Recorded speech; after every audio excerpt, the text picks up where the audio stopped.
Welcome back to the Buffalo Reformed Podcast. We are a collective of Reformed Christians who meet monthly to discuss theology, culture, politics, and education. I'm your host, Aaron Masters. I'm a pastor at Covenant Reformed Church in Western New York.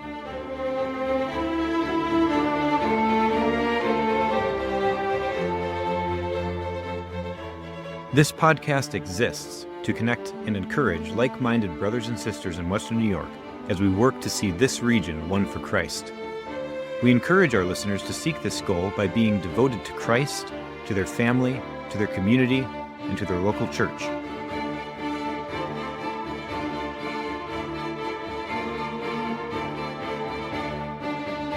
In this episode, I am joined by Dr. A.K. Shauku. Dr. Shauku holds a JD and a PhD in political science from the University of Alabama. He has also lectured and written for the Theopolis Institute. Dr. Shauku discusses the open nature of our political situation in America. Our American Constitution is not quite as objective as we would like to believe. This can be both a good and a bad thing. On the one hand, we have the privilege of living in an open, consensual system of government where the church is free to persuade its community and where community members can engage politically according to their moral framework. It is necessary for the church to attempt to persuade men to love God and their neighbor, and for Christians to be a light-bringing influence on their community by engaging in wise and informed political action. We further discuss the value of nurturing a rich and vibrant Christian community that can be a haven for those disenchanted with the hollow and often meaningless modern and secular society around us. We hope you enjoy this episode of the Buffalo Reformed Podcast.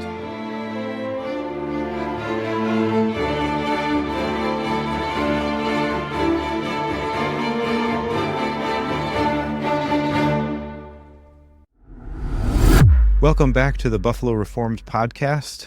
My name's Aaron. We have a special guest with us today. AK, thank you for joining us.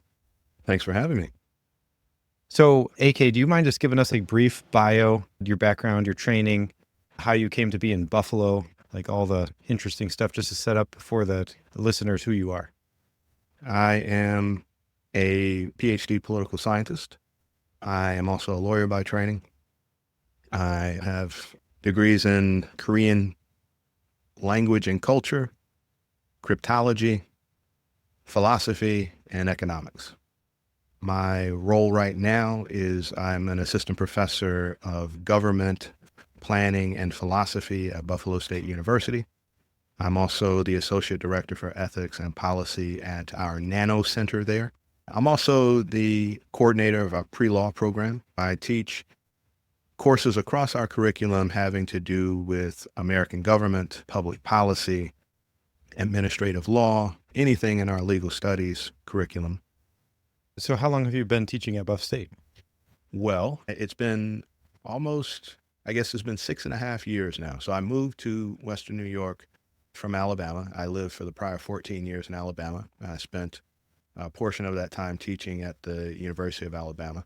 But then I moved 6.5 years ago to Buffalo for the job at Buffalo State, and I've been there ever since. And what was your academic career like before you actually got to what your PhD studies were in? What was your undergraduate in, and how did you develop into the actual focus of study that you are interested in now? Yeah, so my academic journey has been strange and eclectic, but basically I started my career in U.S. Army intelligence. The Defense Department paid for my initial education. Honestly, the Defense Department paid for basically all of my education, one way or another.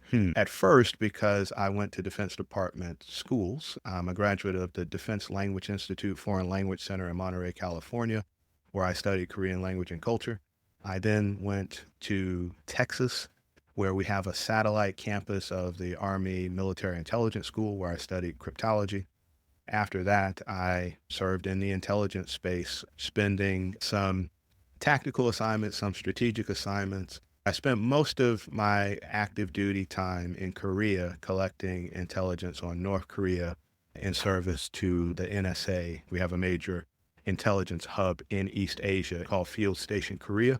I worked there collecting intelligence on, I was what's called intelligence interceptor, which basically means foreign radio communications in the target language. For me, that was North Korean. We would intercept those communications. We had to have the ability to translate those communications. There's a lot of sort of science behind getting access to information that folks, our adversaries and competitors, don't necessarily want us to have, and then also countermeasures to prevent them access to the same on our end. So that was my first career. And yeah, all of that was Defense Department schools paid for at the government's expense. And for me, a kid who grew up beneath the poverty line, but who was sort of known to be a good student, it was an opportunity for me to really sort of transition into a professional career where I'm entering it with nothing but maybe a little bit of talent and some grit to get through all of the training. And so that's how I went from being a kid from beneath the poverty line to traveling the world for the United States government, collecting intelligence. So that was my first career. Now, when I left the active service, I transitioned to reserve duty. And I actually I joined a reserve unit in Birmingham, Alabama. And there I was I was an intelligence person in a reserve unit in Birmingham, and I was teaching high school. I actually taught history and English at a private Christian school where I had graduated. And that's a long story, but basically I got a scholarship my last couple of years of high school at this private Christian school. I went and joined the Army and did all of this other stuff. And then when I left active duty and transitioned to reserve duty, I did my reserve duty in Birmingham, Alabama. And I became the first student of this private school to return as a faculty member. And so I did that for a number of years. And then as my family began to grow, this was during the housing bubble, and I took a job in management at a lumber company. Working in that particular industry, there were plenty of people who were close to me, actually an elder in my church, who said, oh, he was a law professor. He still is a law professor.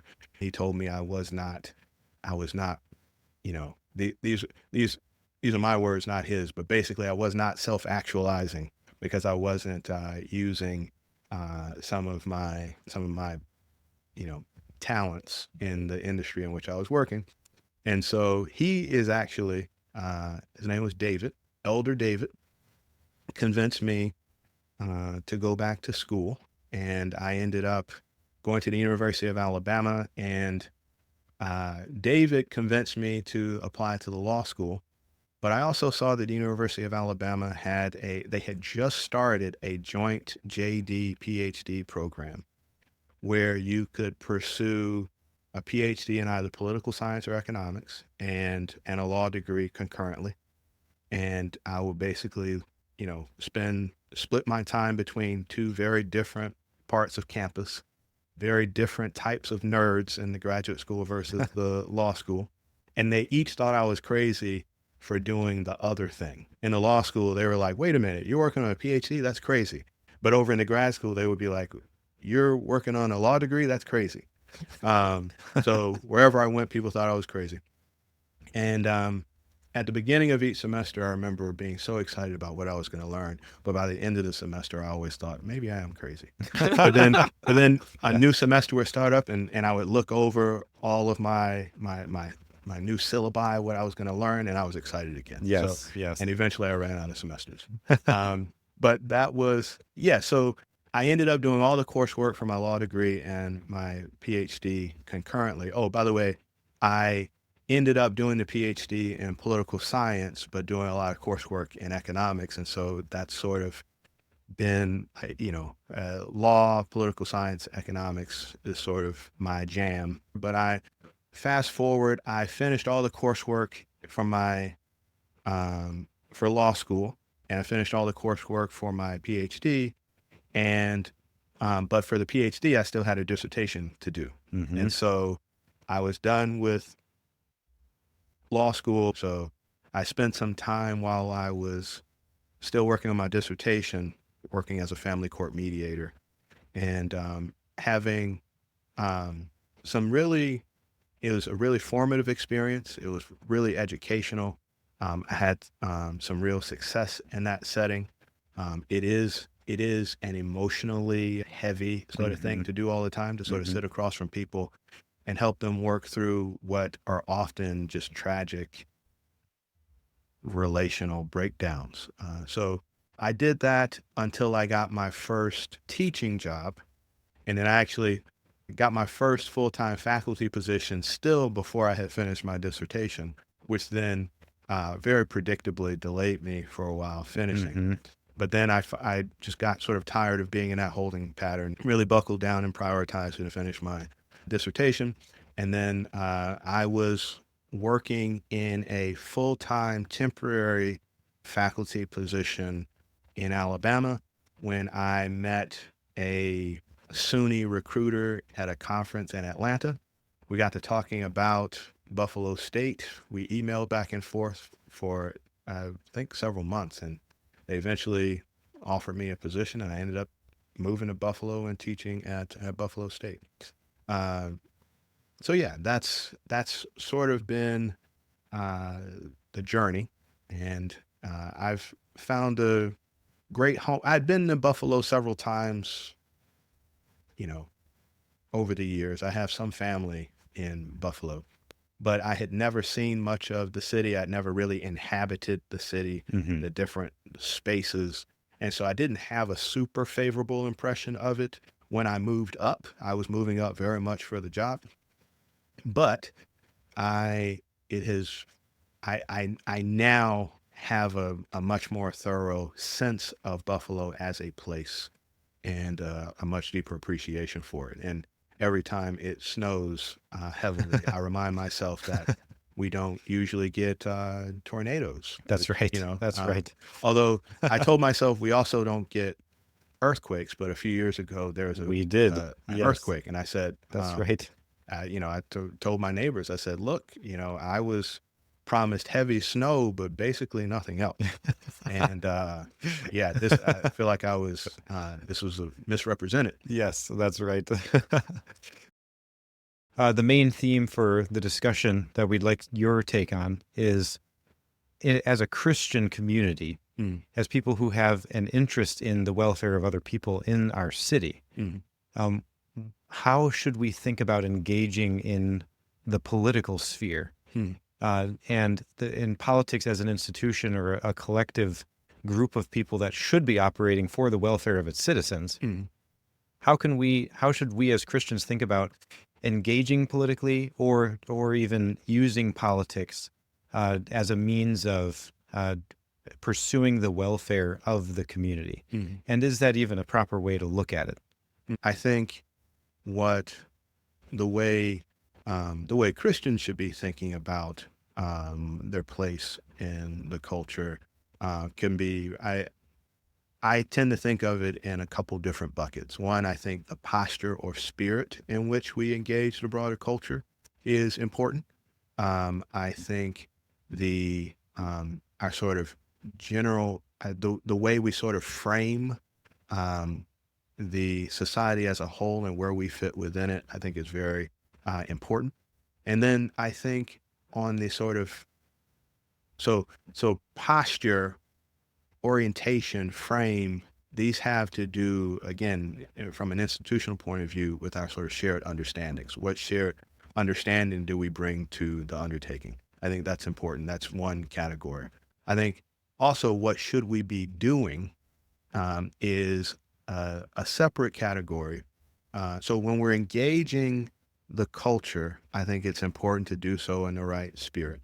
And then when we're sort of doing our own thing internal to our own community, I think it's important to be adequately ambitious about what it is that we're trying to build, something rich and deep and meaningful, something that when what's available in the broader world is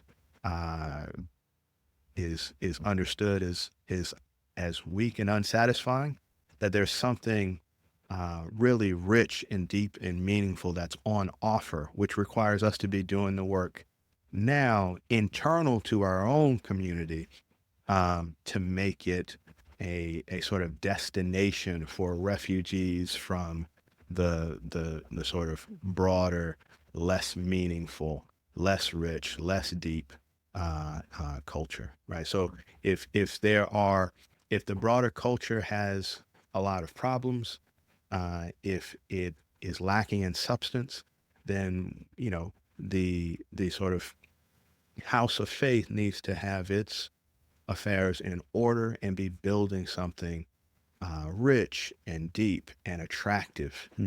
Something that becomes a destination when everything else on offer is seen as wanting. When we typically engage in politics, we're looking to put somebody into power who's able to then use the judicial system as a bludgeon for us to get what we want socially.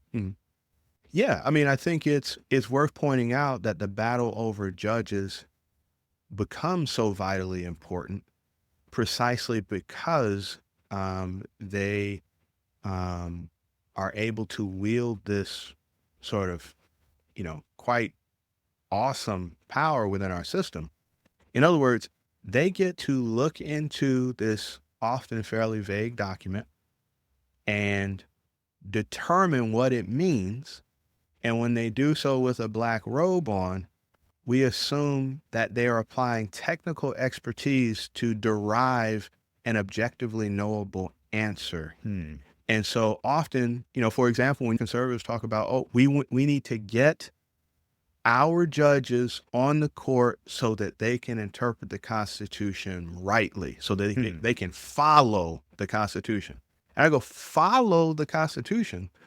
There's not enough there to follow. And so there is this sort of kind of, again, I put it in the same category with there is no Santa Claus.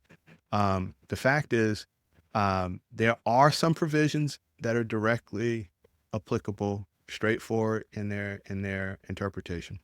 But much of what judges are doing is not interpretation, if what you mean by interpretation is sort of like translation work, right? If, one of the points I make in the article is I say, 안녕하십니까?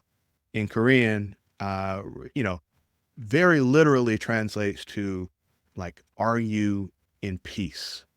But it's really the standard Korean greeting. Probably a better way to render it in English is, hi, how are you? 안녕하십니까? Right? So that's translation. I just took a standard greeting in one language and rendered it in another language. And I could do so in a wooden literal way, peacefully are you doing? Something like that. Or peacefully doing. The subject is omitted in Korean. 안녕하십니까?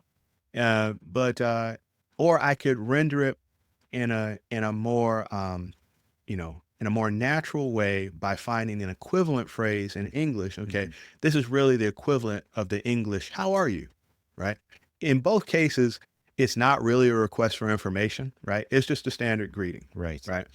And so that's translation, right? And if I were to bring, one at a time, right, 3 different Koreans down to the studio, right, and said, 안녕하십니까? Please translate, right? They might give slightly different translations, but they'll be pretty close. None of them will be diametrically opposed to the others. But in constitutional law, you can end up with diametrically opposed interpretations. So what that means then, given the possibility of diametrically opposed interpretations, given the problems of the high degree of generality in which rights and powers are specified, and given the fact that both the list of rights and powers is held to be an open-ended list in both cases, that gives a lot of power to whoever it is gets to peer into the document and tell us what it means, right? So, in the 1890s, the court looked at the Equal Protection Clause of the 14th Amendment, and they said there was nothing about separating the races by, providing separate accommodations to people on the basis of race, that was a violation of the Equal Protection Clause, right? But by the 1950s, right, what is that, 6 decades later, the court changed its mind. Now, did the court change its mind? In some ways, yes. The historical experience of segregation sort of demonstrated over time that the separation of people according to race was everywhere and always implemented to stamp one of the groups as inferior, right? That was the point of the separation. So in some ways, the court changed its mind because of historical experience. Segregation laws were almost universally there, not simply because people didn't want to hang out together, right? They both wanted to ride the train. They just didn't want to hang out together, right? That was sort of the original reasoning in the Plessy opinion.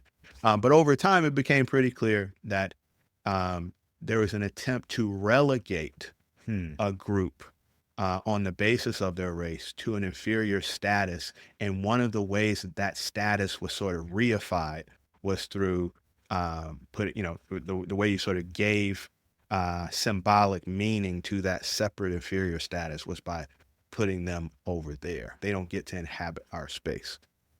So the factual, like our historical experience may have led to a change of mind of the court, but we can't overlook the fact that the membership of the court was simply different, right? Right. Different group of people gave you a different answer and a diametrically opposed answer. Yes. Right.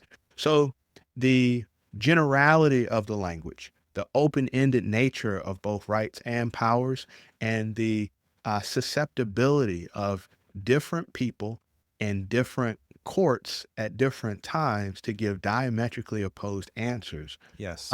Means that the idea that the Constitution is this definitive technical legal document that can be directly applied.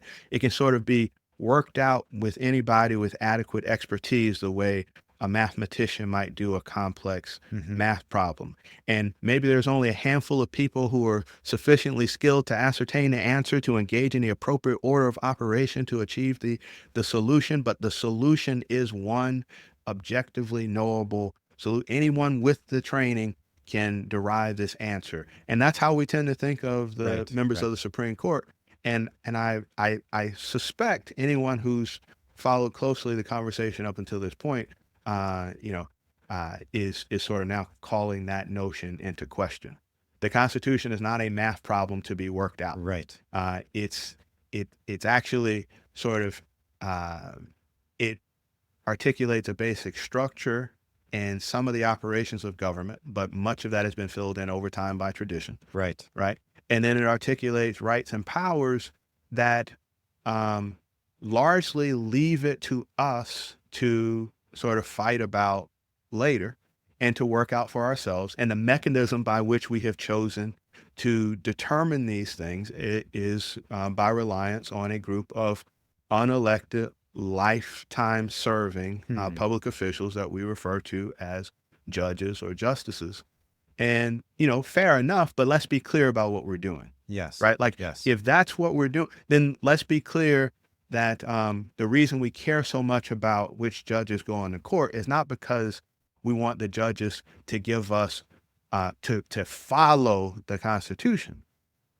Rather, we impute to those vague words our own normative framework, our own sort of moral understandings about how we should most appropriately live with one another. Yes. We have our own theory.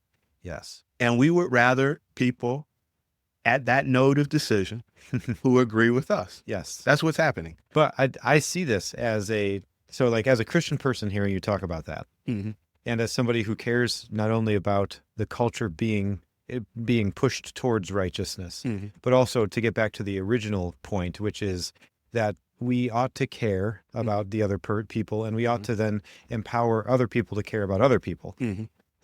I see this as an opportunity because if it's true that we're going to be reading into the Constitution our own normative set of moral values, then is it not then true that if the Christian community is successful at engaging political opinion at the grassroots level and building up a consensus of Christian moral value, that would then eventually down the line be reflected in the decisions of the judges who are appointed by elected officials.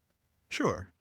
So I think it's important to recognize that what we're talking about is what, what is it that we value, and what broader moral / political framework we're operating under. But I think you hit it on the head. This goes back to my point about what's the posture in which we are sort of confronting the culture. Is it one where we think what we're trying to get is judges that will kind of like mom and dad settling a question over who gets a toy, right? We're going to these judges that are going to follow the Constitution because the other judges aren't. Okay. Or is it, the fact is, the document itself at a fairly high level of generality articulates some aspirational values that are not sufficiently specified to be directly applied, and require somebody to make a compelling argument and maybe embody a compelling argument about how we should live together. Yes. Right. So all of a sudden the goal becomes persuasive. Right. Right. All of a sudden we have to confront squarely. Right. What is it? Paul says you've been drinking milk up until this point. Now it's time to eat meat. Here's the meat. Believers in the United States of America live in an open, consensual system in which their main mandate is to be a redemptive influence on their society by being persuasive.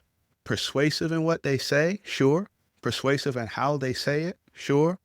But also persuasive in living as an embodied alternative, right? In other words, the fact is we should be building something so compelling that it makes you learn in fitness that if you build up a certain amount of muscle mass, you're burning fat even in your sleep, right? All of a sudden it's doing some of the work for you. Yes. Likewise, if the church spent more time just being a compelling alternative culture, that would make much of the argument itself, right? Yes. And what we want to avoid is just sort of in a very superficial way being a people defined entirely by what we're against.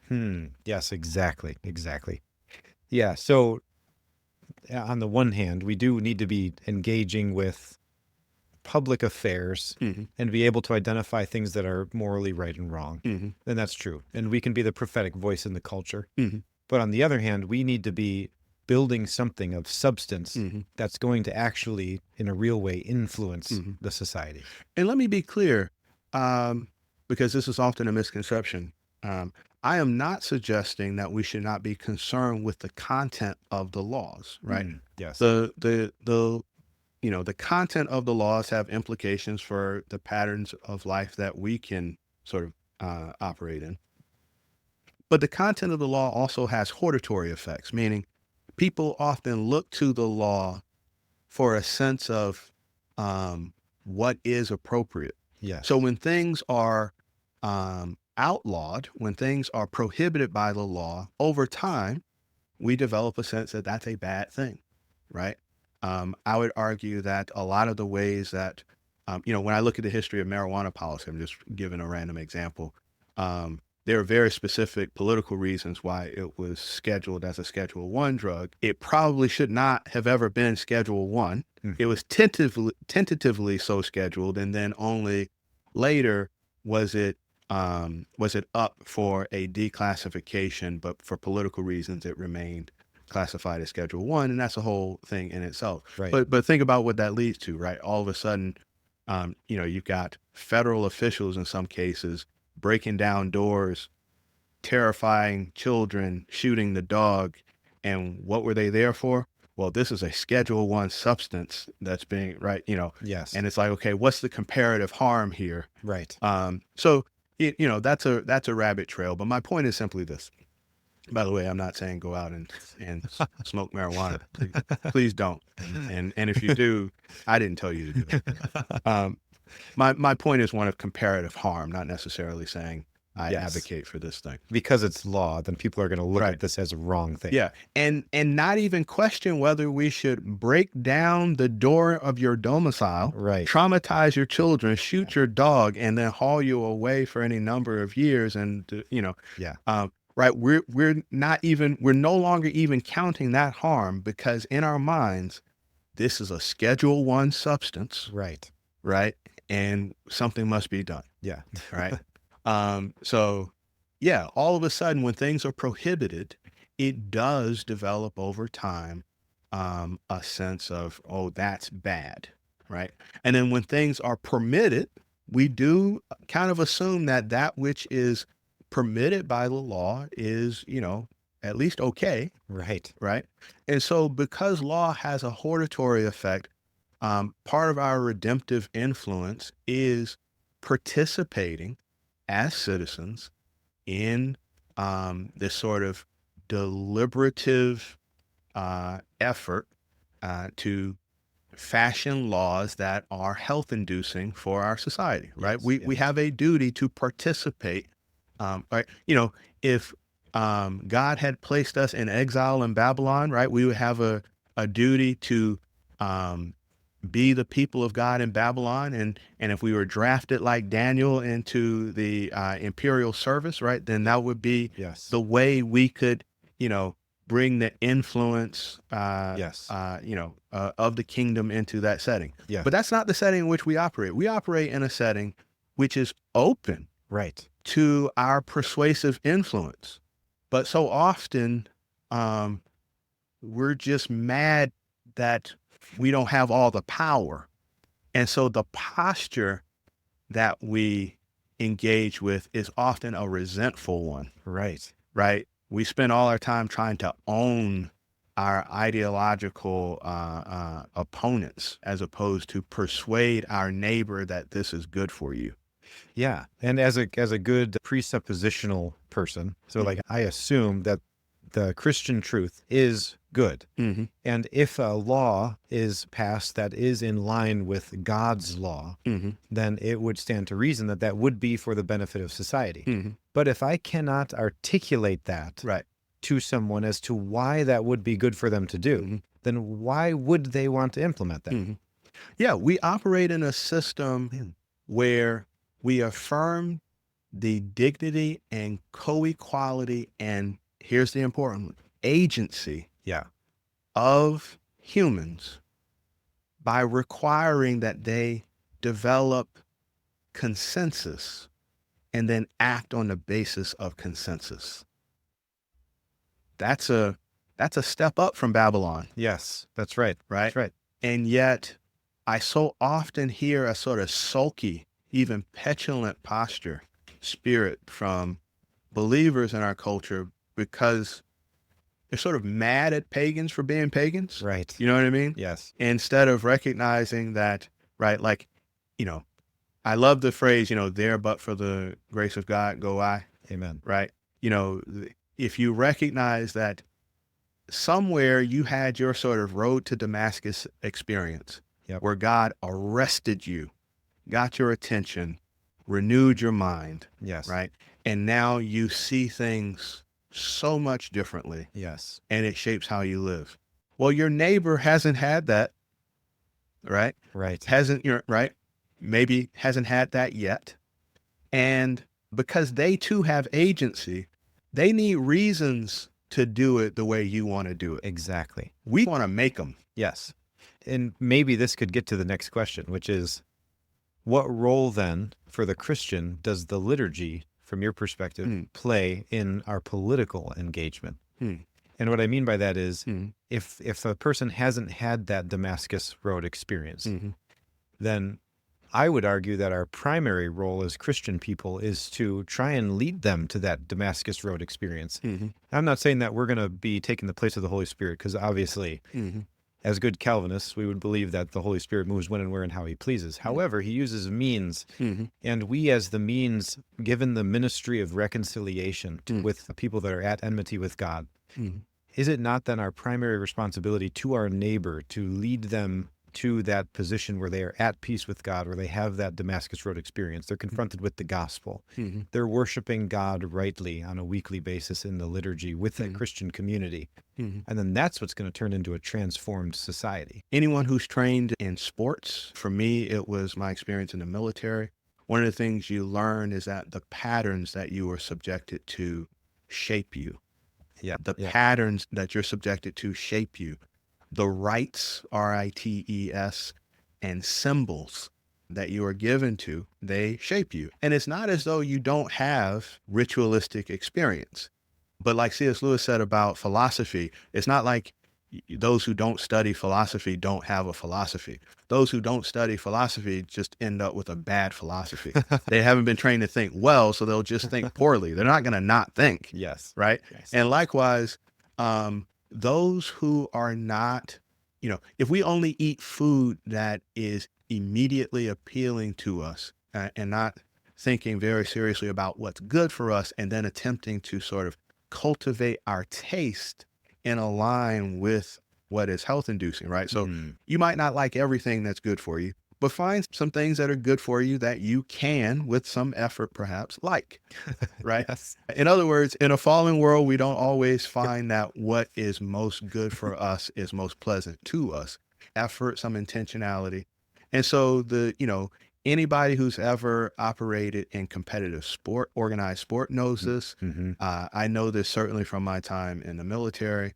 And of course, church should definitely be one of these spaces where we're intentional about our habits of mind and patterns of life, and the symbols that we're populating our environments with, and the ways in which they, over time, in ways that are often imperceptible, like the hobbits and Lord of the Rings, eating the whey bread, and over time realizing, oh my goodness, I'm like, my diet has sort of improved me in ways that I would not have perceived. It sort of happened to me slowly over time, right? Likewise, there are ways that being very intentional about the symbols that we surround ourselves with, the habits of mind that we're cultivating, and the patterns of life in our households, and when we gather together as believers, those things shape us in important ways. They make us, sort of who we are. There's a great article by Peter Lightheart about the sacraments as ritual. The fact is, the rituals that we engage in should shape us effectively. Mm-hmm. And also, they should tell a story. When we stop talking, the patterns that we operate in should also be telling the story, right? Yes. Like the idea of preach the gospel, sometimes use words, right?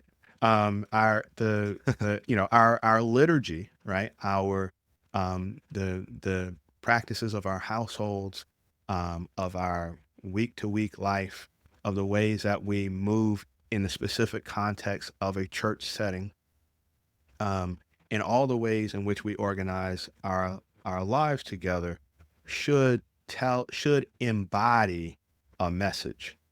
And so again, and it's the causation is going in two directions, right? It should shape us, but it should also communicate something to the broader community. And I think it's one of these things where when people are having a health crisis and they decide they need a radical reimagining of their diet and exercise and things like that, they really look for something that, like, where are the healthy people? Yes. And what are they doing? For me, I grew up beneath the poverty line in a highly dysfunctional community. And so in my early adulthood, I spent a lot of time watching well-established families and their just rhythms. Often they didn't pull me aside and said, this is what we do and this is why we do it. I just gravitated towards people who seemed to exude a sort of healthy life. And over time, the ways that they did things influenced me, it sort of populated my imagination. It gave me new categories to think about how to do things. And just that alone helped me to be a better father than I otherwise would have been. Yeah. Right. It still informs how I understand how to relate to my wife, all these sorts of things, how I think about hospitality, all the little things I do when my children are little, because I have a vision of who and what I want them to be like as adults. Right. The community I grew up in, none of that, you're trying to keep a kid alive. That's what you're, right? And don't let them embarrass you too much. Yes. Right. And so, right. And so I became sort of indoctrinated, right? Quite intentionally, right? I wanted to spend time with people whose habits of mind and patterns of life were radically different, but clearly healthful. Yes. Right. Yes. And so likewise, I think when people in the world become truly dissatisfied with what's on offer in the settings in which they dwell, Yep.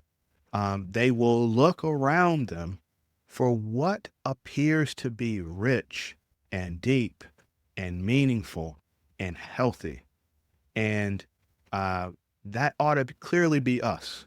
Now, if we're only operating at a fairly superficial level, if we're the same sorts of people who we don't have a rich imaginative life, we're not developing emotional intelligence, we don't have rituals and patterns that really give our lives richness and meaning. If we're the same sorts of folks who are, we're working for the weekend, we're can't wait to sit down in front of the television, our highest aspiration is to get a boat out on the lake and drink a beer. Right. Those are all good things, I want to point out. But if that's the sum total of your internal life, Right. then you actually, right, no, that's not compelling. Yes. Right. The idea that people are going to leave people with agency. Right. Right. They are self-directed people. Yep. They're going to look around and they're going to see your impoverished, sort of unimaginative life and go, oh, I want to be like that. And then you say, well, you don't understand. We're going to heaven when we die. Right. Like, right. Like that's the sum total of many of our witness. Right. Like we think, look, get with us because we're going to heaven. Yes. And it's like, right. So I think we need to think way more about how we, so first off, we can't resent people for not already having this worldview. Right. And we can't seek to simply take the levers of power so that we can dominate them. Right. Right. In an open, consent-based society that, which by the way, is itself an outworking of Christianity's influence in world history. Yes. We finally have these sort of institutions that affirm the dignity and agency of individual humans. Yes. And so often we resent it because it means that unbelievers get to do what unbelievers do. Yes. And it's like, well, that also means you get to do what, right? The church gets to do what the church is going to do. But I don't get to sit back on my laurels and let the government do all that for me. Yeah. We would rather, we deeply resent sometimes not living in a more Christian society. And we talk like we resent it. Yes. And we deeply resent any time when we're out of power. And we are sometimes too naively fall for anyone who promises us a path back to influence. Right. Right. If, to the extent that we feel like the uncool kids at the high school, when someone comes along and says, I'm going to make you cool again, we have to be honest with ourselves. Some of the psychological pull of some political messaging is not so much, I'm going to bring about a better moral order of your society. Right. Some of it is, I'm going to make the dorks the cool kids, right? You don't feel cool, right? Like what is, I hate to pick on this, but I have some issues with Make America Great Again, as if there was some golden era that we desperately want to return to. All of American history is a mixed bag. Yes. And the idea that the goal is to go back, Yes. given the hope that we have in Christ, that doesn't even strike me as No. particularly Christian. Yeah, and Right. even the last 300 years of history Mhm. is just a very small outworking of all of Western civilization. Right. Mhm. And so to suggest that the American outworking of that is the ideal, I think Mhm. is a little bit short-sighted. Yeah. Yeah. What I think that kind of it sort of betrays the underlying impulse. The fact is, we feel as though we have lost influence. We feel as though we have lost cultural prestige, right? The major cultural institutions are not very much in love with the church, right? They kind of think they know what the church is about. Too often we play into the stereotype, by the way. Yes. But they think they know what the church is about, and they've rejected that. And they also see the church as so historically dominant that it needs to be sort of humbled Yeah. and sort of Decolonized. decolonized. Exactly. Sort of it needs to be sort of humbled and are other groups that have been marginalized and need to be centered, or suppressed and need to be elevated. Mhm. And so there is a sort of sense of, we know what Christianity is in the culture, or we know what Christianity is, and Christianity has been so historically, culturally dominant Mhm. that it's time for it to take a step back and let some of these other people and Right. groups be centered. Yes. So that's the posture of much of the culture, which then means many of the most sort of prestigious institutions within our culture Mhm. are not, are sort of not in love with the church right now. Yes. Fair enough. But then how do we respond to that? Do we go, I long for the days when, the when we had more cultural cachet, and anybody who comes along and promises, the I'm going to sort of return you back to a place of prominence. Well, if that's the goal, what is the goal? Is the goal to be a redeeming influence, or is the goal power, prestige? We don't want to feel like the dorky kids anymore. Right. Right. Right. And so often, like all human motivations, I'm not suggesting it's all one thing or the other. We should always interrogate to what extent our motivations are alloyed. Right. Right. Our motives are mixed. Yes. And because sometimes when there's too much of the unworthy motivation mixed in, it can shape how we engage the culture at large. What's the spirit in which we do so? Are we just trying to own our political opponents, political enemies, right? Right. Or are we trying to love our neighbor who, by our lights, is misguided and tending towards their own doom and maybe some negative, broader societal outcomes as well, right? Like if we're doctors diagnosing and attempting to treat a patient,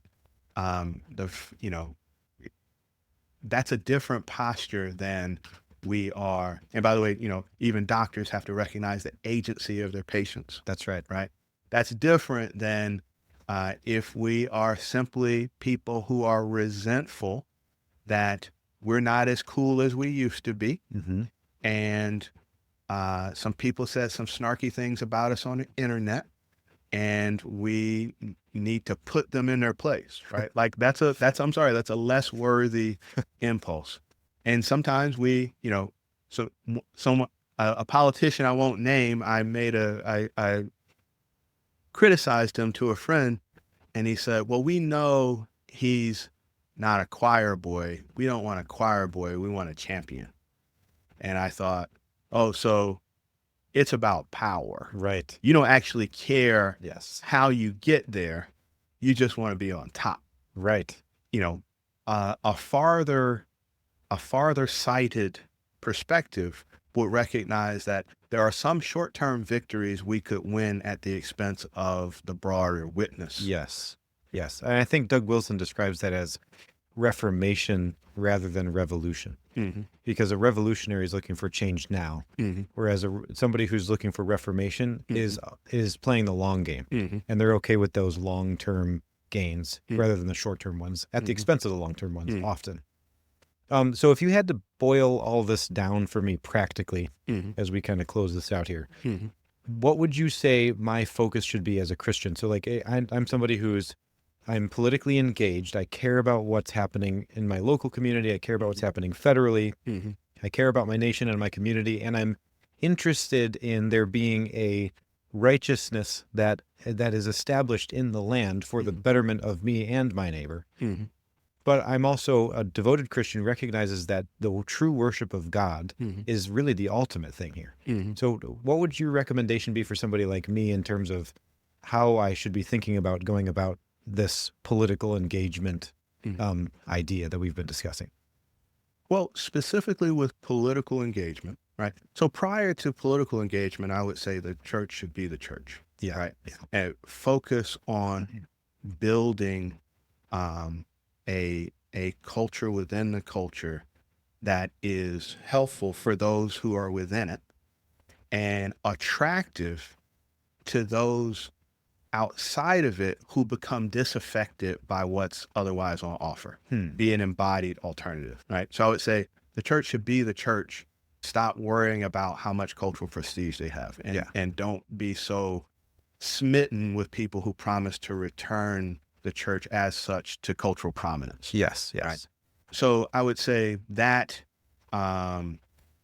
precedes political engagement.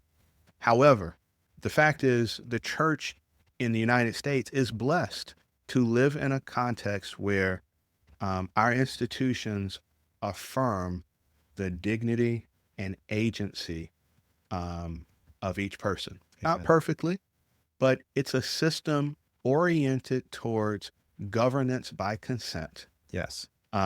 Which means we have as good a shot as anybody to be persuasive that the way we see things is actually helpful, right? 1 Corinthians 6, you who will judge the world, right?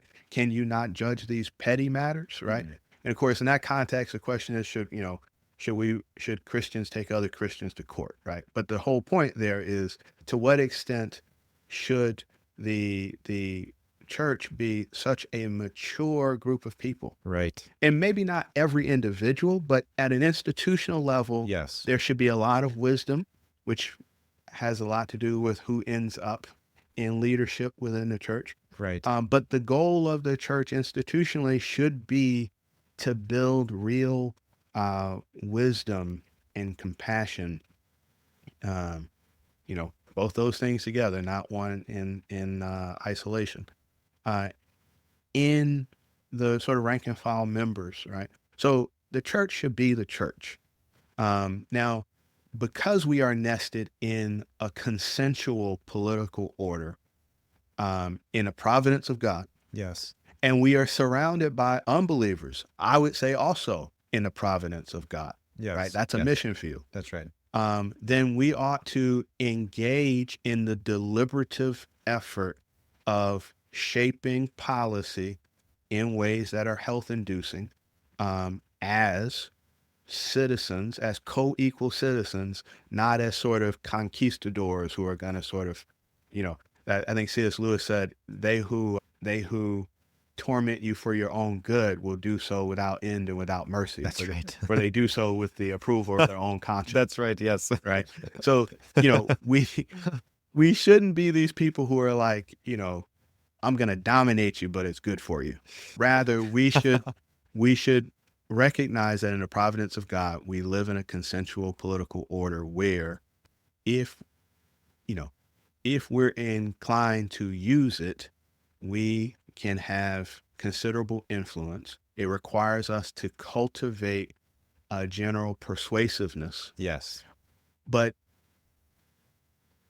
you will never actually develop the capacity to be persuasive so long as your objective is actually just power. Right. Yes. Right. Yes. That's If so true. if you're always hoping, right, like a person who's always hoping to hit the lottery is constantly going down to the local gas station and buying lottery tickets. They're blowing all their money on lottery tickets.